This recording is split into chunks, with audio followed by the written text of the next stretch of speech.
You ever feel like life is too much? Like you're standing in the middle of 100 voices shouting at you, pulling you in every direction, and you can't catch your breath? Some of you didn't have to imagine that.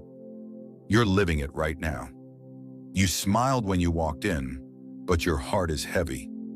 You shook hands and said, "I'm fine," but inside you're exhausted. You've been trying to hold it all together. You've been running on empty, and you're wondering, does anyone see me? Does anyone care? Does God even notice? Psalm 46 says, "God is our refuge and strength, an ever-present help in trouble.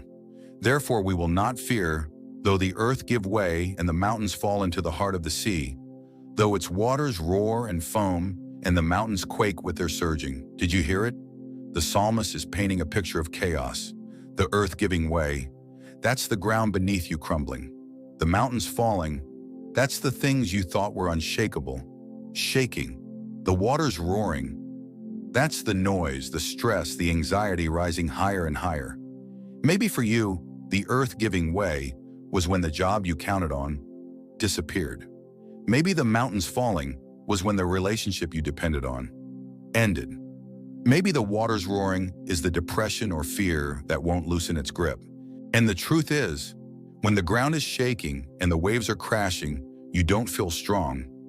But the psalmist says, "God is our refuge and strength, an ever-present help in trouble." Not was, not might be, not if you earn it, is right now. Right here. Say it with me. God is my refuge. Wait for them to repeat. Again, God is my refuge. When my heart is anxious, God is my refuge. When the news is bad, God is my refuge. When I can't see a way out, God is my refuge.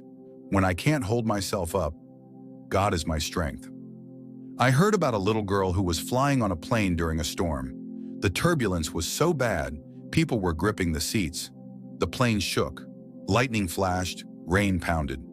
But this little girl, she was coloring in her book, smiling. Finally, a nervous passenger asked, "Why aren't you afraid?" She said, "Because my daddy's the pilot, and he's taking me home." That's the kind of trust Psalm 46 invites us into. Not trust that there won't be storms, but trust that your Father is in control. See, peace isn't the absence of trouble, it's the presence of God in the trouble. The world says, find peace by escaping.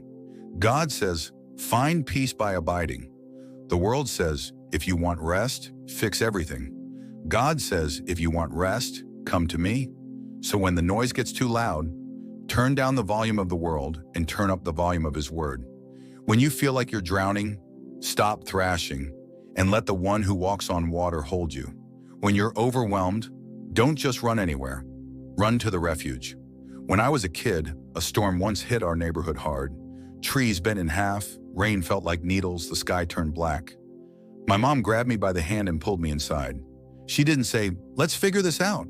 She didn't say, "Be strong." She said, "Stay here. You're safe." That's what God is saying to some of you today. Stay here. You're safe. The storm might be outside, but the refuge is here. The earth can give way, but my God holds me. The mountains can fall, but my God sustains me. The waters can roar, but my God speaks. Peace, be still.